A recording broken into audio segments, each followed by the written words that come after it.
Yes, Jambo family. Welcome to the weekend classes for Swahili here right here on the Blackwood Fan Network Media for the 21st century, being on the wonderful day 12th day of the month of May, the year 2024. I do hope that you did get to hear a bit of the intro there. That was a Swahili song known as Lazizi, and it actually came out about 15 or 16 years ago, and it has been jamming ever since, done by the group known as Sauti Sol. Welcome to our today's class. I do hope that we get to engage on in class as you get to learn Swahili, and I'm hoping that you are also going to be interactive, and you shall also be asking questions, because it is very, very important that you also get to ask questions, and that you also get to feel free to just comment on anything. In case you would like to comment on anything, feel free to do so. And also feel free to also just ask questions at any point, and I would be more than happy to just answer you. Yesterday we did have a wonderful time, and we were learning Swahili. We did as we do each and every other Saturday and Sunday. And yesterday we got into Swahili grammar, and we were learning these Swahili verbs, as well as Swahili pronouns, as well as Swahili nouns. And we took us through that particular part of learning the 9 noun classes in Swahili. And we said the 9 noun classes constitute all the words. We do have the 9 noun classes. We do have the key V class of noun. We also learned about the G ma class of noun. We also did learn about the me class of noun, me class of noun. And we also did learn that depending on your categorization of words, for the purposes of our Swahili class, you will learn about 9 noun classes. But in some other cases, you might also learn about 10 or 12, 10 or 12 noun classes. But in Swahili, we do call the nouns jina or majina. Majina is the plural form of it. Majina is a plural form of it. But Jina is just one. Jina is just one noun. And Jina actually means name. So if I was to introduce myself, and I was perhaps just telling you that Jina langu ni Spikes. My name is Spikes. I would simply come up to you and I would just say Jambo or Hujambo. And if I tell you Hujambo, like we were learning yesterday and other days before, if I told you Hujambo, you'd respond and say Sijambo. And then you might proceed and ask me, Vipi, hali vipi? Hali vipi is how are you doing? Or you might ask habari yako, which is how are you? And then I would respond and say salama. Yesterday we learned the word salama, which was our word for yesterday, salama. And it's rather not difficult to comprehend or remember. This has 3 syllables: sa, la, ma. And as we start off the class for today, please let me know where you're tuning from. I would really love to know where you're tuning from. I would really appreciate knowing where you are actually tuning from. Salama is just a way of saying well, all fine. So if someone says habari yako, you might respond and say salama. You might respond and say nzuri. You might respond and say njema. So if someone says hello, which is jambo, you respond and say jambo. If someone asks you habari yako, you would respond and say salama or nzuri. And salama is understood to be well. Someone is letting you know that they are well. Someone is letting you know that they are fine. And someone is letting you know that they are okay. So in case you're joining us for this class for the very first time, feel free. We do say karibu sana. Karibu simply means welcome. And if I do say sana, is just a way of emphasizing, saying very, very welcome, or you're welcome a lot. Sana simply just emphasizes. And we did learn yesterday that there is a difference between sana and sasa. Even moving around the streets and someone came up and told you sasa, for example, especially children. If a child tells you sasa, that's a greeting. That's a greeting, and it's a slang Swahili greeting, which is hello, sasa. And the way you respond and say fiti, or you can respond and say poa, poa, P-O-A, poa. If someone says sasa, S-A-S-A, sasa, or if someone says mambo, which is M-A-M-B-O, mambo. Mambo is in Swahili, proper Swahili means story. But if someone says mambo, mambo is also understood to be hello in Swahili, and especially in the city. People will just say mambo, and that is just a cool way of telling someone, hey. And then they will respond and say fiti, or they will respond and say poa, P-O-A, poa, poa. But remember, the official or the actual greeting in Swahili is habari yako, habari yako, habari yako. And you respond and say nzuri, or you can respond and say salama. Hujambo is also an official way of saying hello in Swahili. But these are the things that I'm telling you that mambo is not really official, and mambo is not also if you're trying to say hello to an old person, you will not tell them mambo. That is mostly from a child. Children mostly are the ones who actually make such greetings. But if you're trying to say hello to an elderly person in a polite and respectful way, you will actually say hujambo. You might say hujambo mama, jambo mama. Mama is M-A-M-A. And on that particular note, I would just like to give a big shout out to all the mothers in the world. It's actually Mother's Day 2024, and I just want to give a quick shout out to all the mothers everywhere in the world, and even mothers to be. It's a wonderful thing to also give a shout out to also the mothers to be. I really appreciate. I would actually, if I had that particular time, or a Swahili version of Dear Mama by Tupac, I would actually play all the mothers that particular jam, Dear Mama, because Dear Mama was a beautiful dedication by Tupac to the mother, to his mother, and also to all the mothers out there. So therefore, I would say ninawashukuru sana wote wa mama, which is I appreciate all the mothers wa mama wote duniani, all the mothers in the world. Ninawapenda na ninawashukuru sana. If someone says ninawapenda, or someone says ninakupenda simply means I love you. So if I says ninawapenda wa mama wote duniani, that simply means I love all the mothers in the world, and I appreciate all our African mothers who have put in a good work, raising kings and queens. And they always do say that when you become a mother, or when you become a parent, really not even just a mother, that is a full-time job, for the rest of your life. That is a full-time job. But anyhow, big shout out to all the mothers, anyone of the mothers that are tuned in, or maybe those who will catch this particular show, replay of this particular show. I really want to appreciate all of them and all the effort that all the mothers are actually putting in right now anywhere in the world. So welcome to class. We do say karibuni darasani, and darasani simply means class.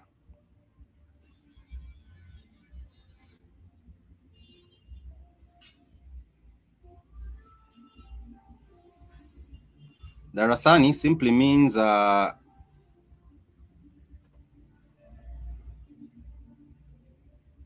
darasani simply means darasani simply means class. So therefore, when I do say karibu kwenye darasa letu, or karibu darasani, darasani is a class.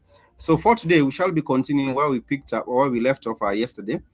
We all learning about the nouns. We also learned about the pronouns. We also learned about the verbs in Swahili. And we did say that for the verbs, I think we actually go to the verbs. For the verbs, we call them vitenzi, vitenzi, vitenzi. And these are doing words. Verbs are actually used to express action. For example, swim. For example, eat. For example, jump. For example, sing. So in Swahili, we have those doing words or action words, and these are verbs. We call them vitenzi. An action itself in Kiswahili, an action itself in Kiswahili, we call it kitendo. We call it kitendo. This is an action in Swahili. We call it kitendo.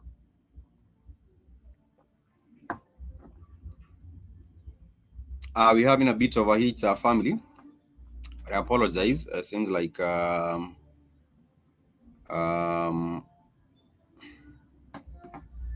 me see if these are coming back on.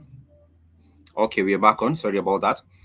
So when you're talking about an action, we call it kitendo. Kitendo in Swahili, kitendo. Kitendo is an action. Kitendo is an action. And acting, if you to act, if you to do something, to act on something, we call it tender. That's the act, doing something, it's called tender. We call it tender, which is act. Or you can also say fanya, fanya, fanya. Fanya is F-A-N-Y, fanya. Fanya simply means do. But from the word kitendo, we get kitenzi, kitenzi, kitendo from kitendo, which is an action. We do get kitenzi. Kitenzi is doing. Kitenzi, a word that shows doing. We do get kitenzi, kitenzi. And kitenzi is what we call a verb, a verb, a verb. And then when we talk about verbs, we have a few examples that have given us. And these are day-to-day things. These are day-to-day things. For example, eat. Eat.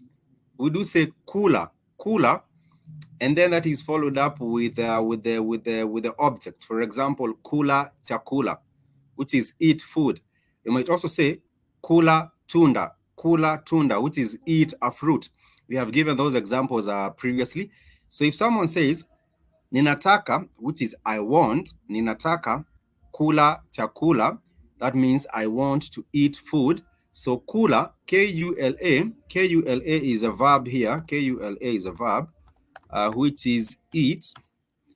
And then, of course, what are you going to eat? Are you going to eat food? Are you going to eat a cake? Are you going to eat a fruit? Are you going to eat, what are you going to eat? So you will have this particular word kula and then follow it up with the object. For example, kula keki, K-E-K-I, kula keki, which is eat cake, to eat cake, to eat cake. So you would say, ninataka kula keki leo. Ninataka kula keki leo. And these are the words we have used in our previous examples before.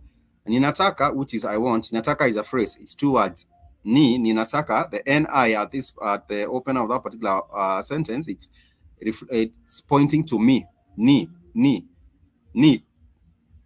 And then you say ninataka. Taka is want. Taka is want. So you say ninataka,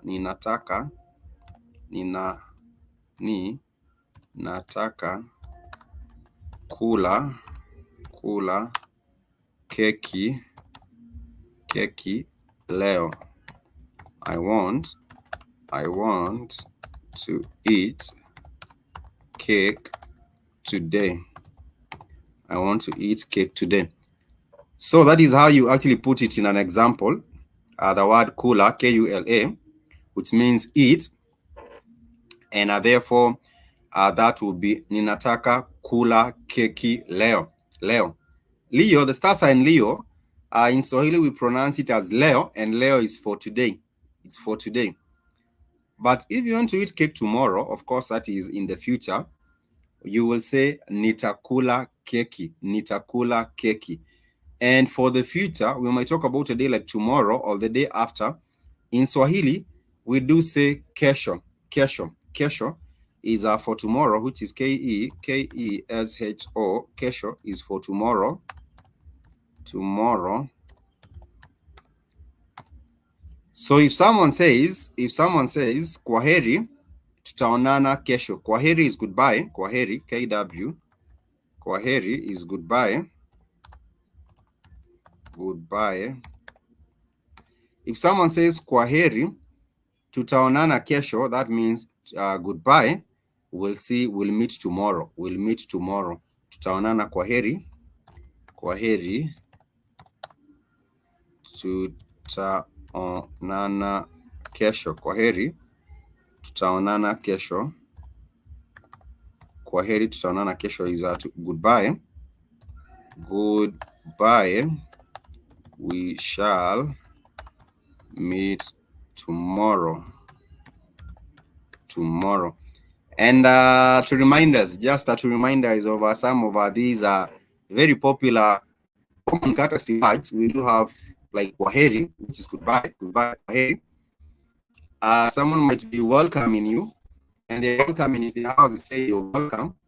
Welcome is karibu, karibu, karibu kaka. If it's for brother, I would say karibu kaka. It's for sister, I would say karibu dada. If it's for mother, I'll say karibu mama. If it's for father, I would say karibu baba. If it's for brother, I would say karibu kaka. If it's for friend, I will say karibu rafiki yangu. Rafiki yangu is my friend. Rafiki yangu simply means my friend. And these are the common courtesy words you've talked about. Tafadhali. Tafadhali simply means please, please. Tafadhali, please. Tafadhali nipe chakula would be please give me some food. Tafadhali nipe chakula kidogo would be please give me a little food. Tafadhali is not to be forgotten. Tafadhali is just a way to be polite. It's a common courtesy word. Tafadhali is please. And asante is also not to be forgotten. Asante, asante, asante, asante, asante is also not to be forgotten. So if someone affords you or extends you a courtesy, you would simply just tell them asante, asante sana, asante sana, which is thank you very much, thank you very much. If you forget asante, you can also use shukran instead. Shukran is also thank you, thanks. Shukran is also thanks. So in case you forgot asante, you can say thanks. Asante actually sounds like Ashanti, but Ashanti, these are the West African people. Ashanti. These are the West African people. But when you're talking about Asante, Asante simply means thank you. But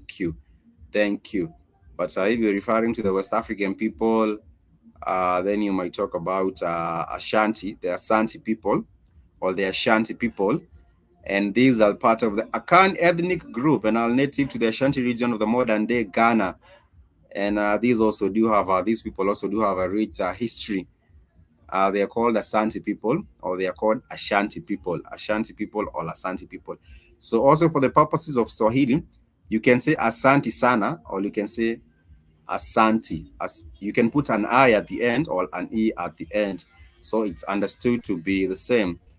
I would love myself sometime to explore these culture of the Asante people. When time allows, I'll dig into that and get to know about the Ashanti people and their language, because I would love to know how does the Ashanti language sound like. But for Swahili, you are actually in the rightful place. This is where you do realize or find out how Swahili sounds like. And I also realize, is Swahili any difficult, or is it also quite easy? For me, I think it's easy. If you meet up with people, you simply say hello to them. You can say Jambo, habari ya asubuhi. Habari ya asubuhi is how is your morning? How is your morning? Habari ya asubuhi. We learned about the different times of the day. Habari ya asubuhi. Habari ya asubuhi is just a way of trying to know how is someone's morning. How is your morning? How is your morning?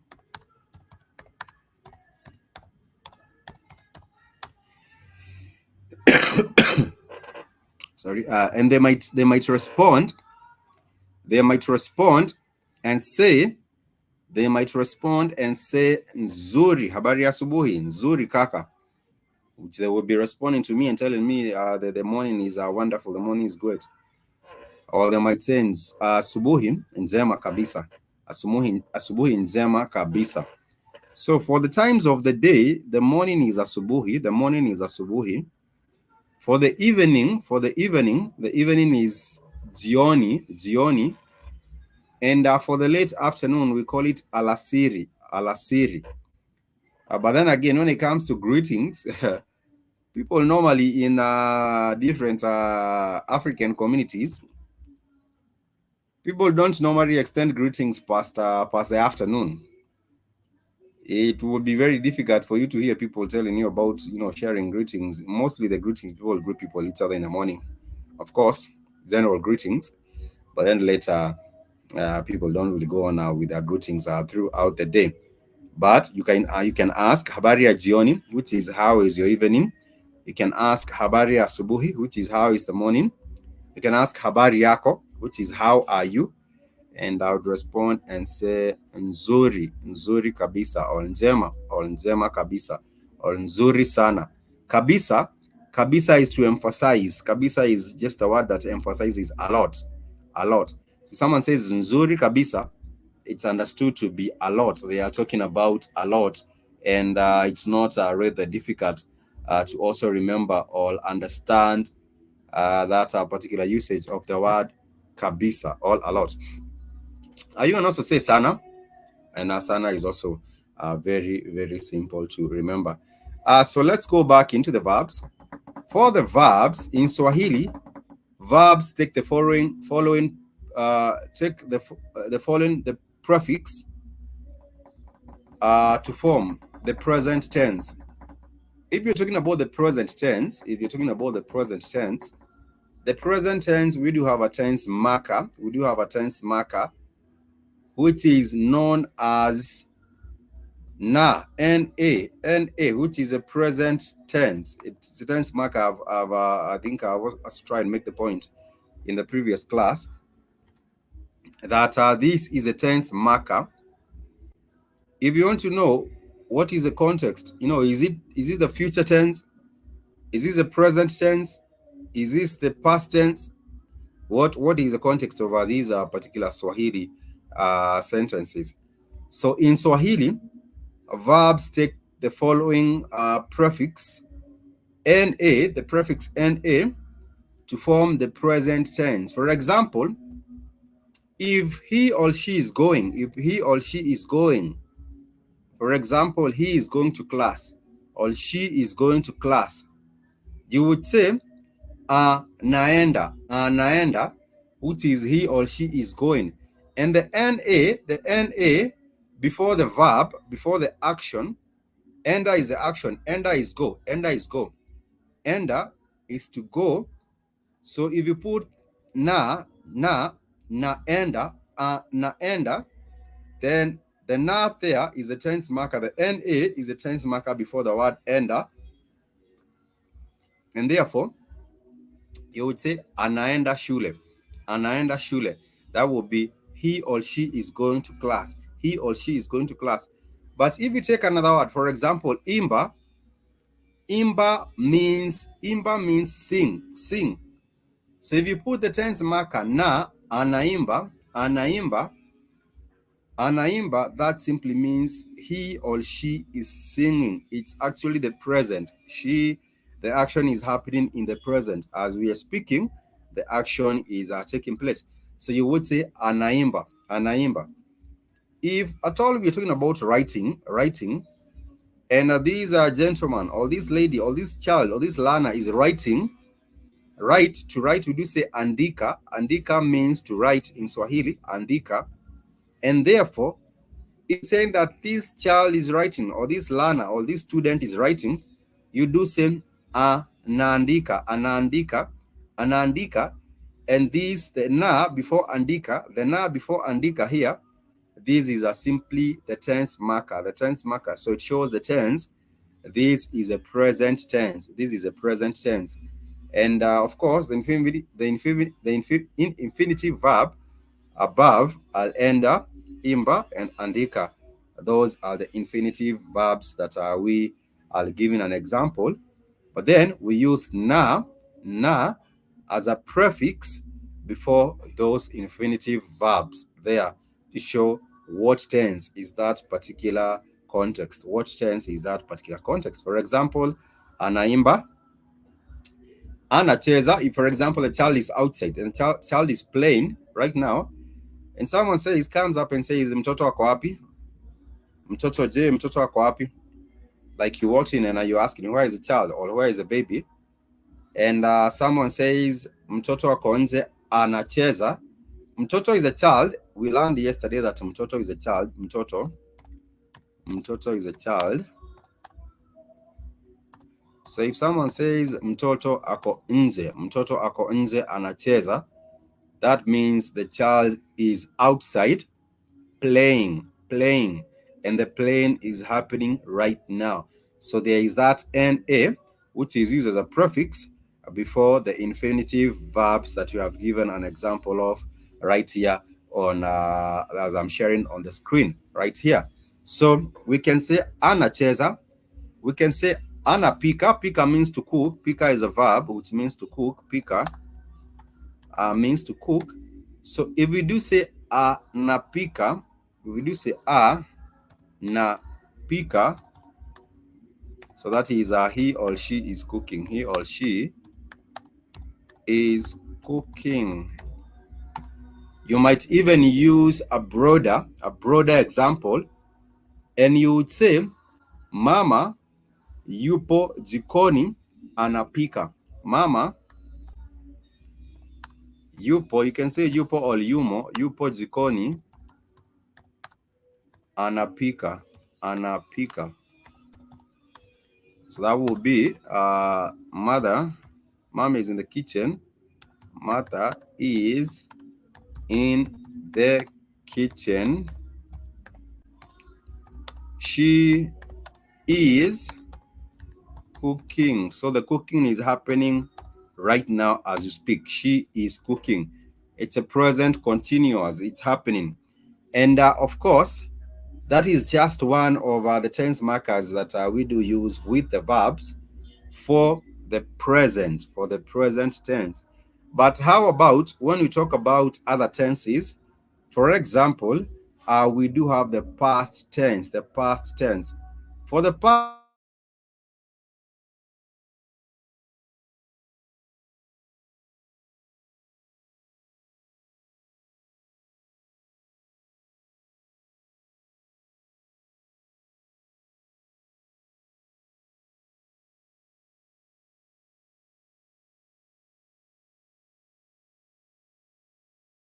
tense.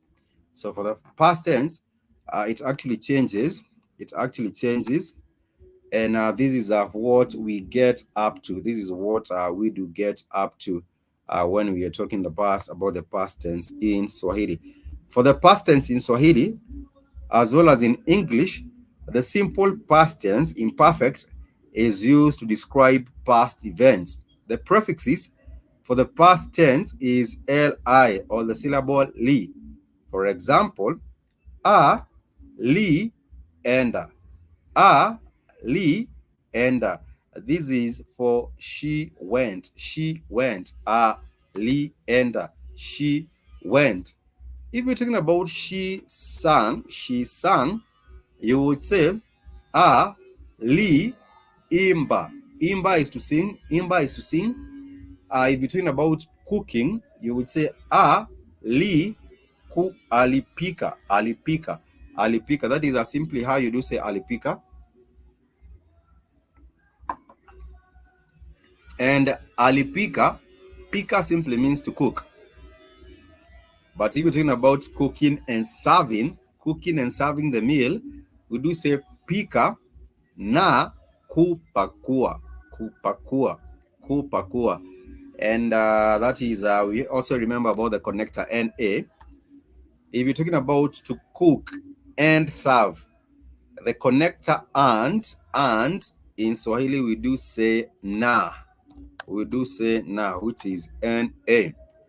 And I've given us some examples previously. For example, if you're talking about bread and tea, you would say bread is mkate, and tea is chai. So you would say Mkate na chai, bread and tea, or tea and bread will be chai na mkate. So the NA there is a connector, the joining word, and therefore you would say ninataka, which is I want, ninataka chai na mkate tafadhali. So I want tea and bread, please. I would like some tea and bread, please. If you're talking about maybe you want what are the two items that go together, and pen and paper, you would say ninataka kalamu na karatasi. So that is pen and paper. Tafadhali nisaidie, please help me with. Na tafadhali nisaidie na kalamu na karatasi. So that would be please assist me with a pen and paper.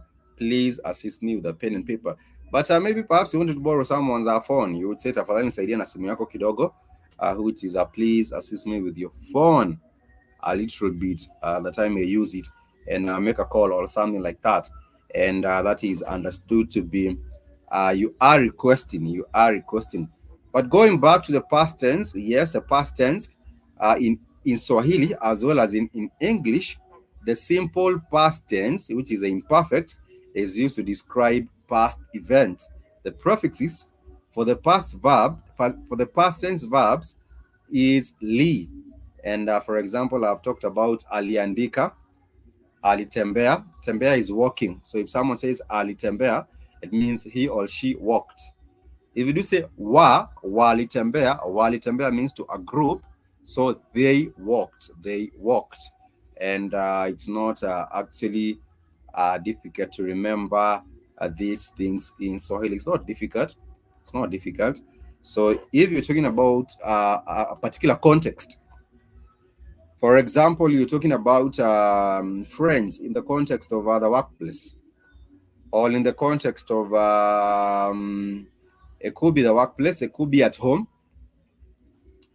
So if someone is telling you about a story and is telling you that my friends came over, they came for a visit or they came to visit, so you would say marafiki zangu. Rafiki is a friend. One friend is rafiki. But if it's a group of friends, we do say marafiki.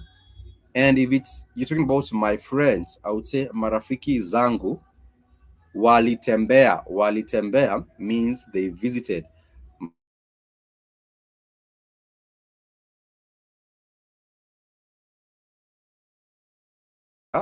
The lead there is actually a tense marker, and it's a tense marker for the past tense. So that will be about yesterday. And you have already learned in Swahili that yesterday is called jana. Jana. Jana. Jana. Jana. For tomorrow, we do say kesho. So far, we have learned two tenses.